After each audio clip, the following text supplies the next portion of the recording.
Dave and Anne have retrofitted their 1930s home in Bridport, adding solar panels and a wood-burning stove. However, their interest in sustainability goes much further and includes lifestyle choices.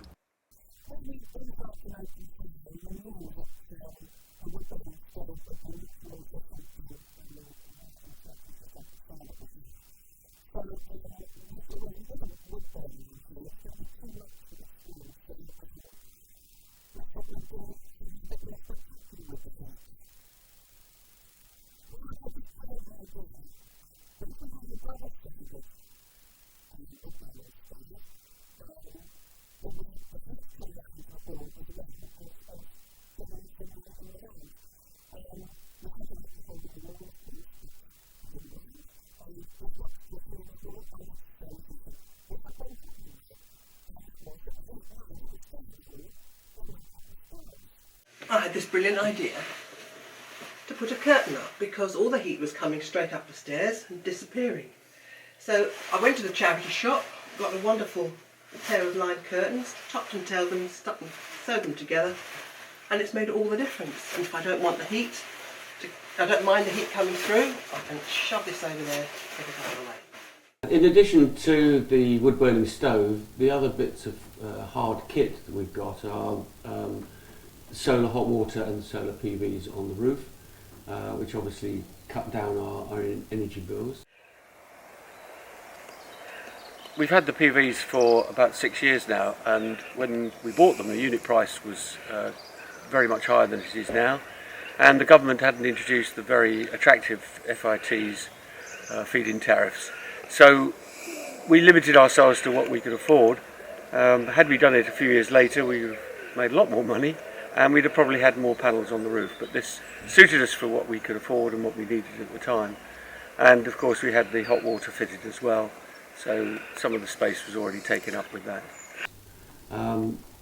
Apart from that, most of the rest of the things we do are about lifestyle choices. So most of the things we do actually are based around saving money, but once you start to think about it, of course they have ecological elements as well. Food, we don't waste food.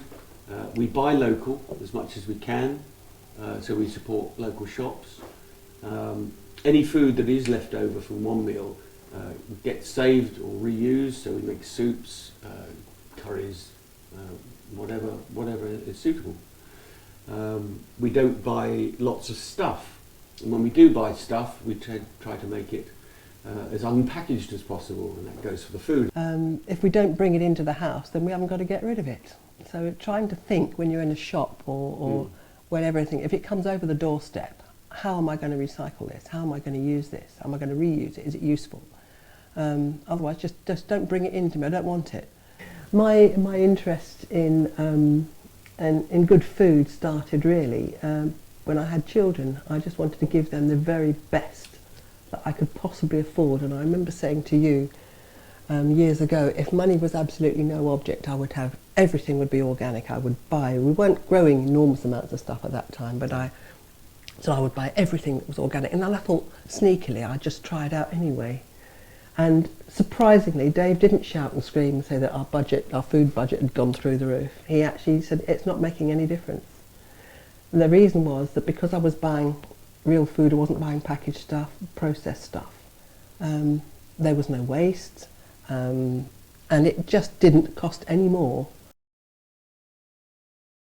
Well, when we came to this house, we inherited an Aga, which was the second Aga that we'd inherited because we'd had one at our previous house. And when we came here, I had my romance with it, but it wasn't really efficient. It was just using so much gas.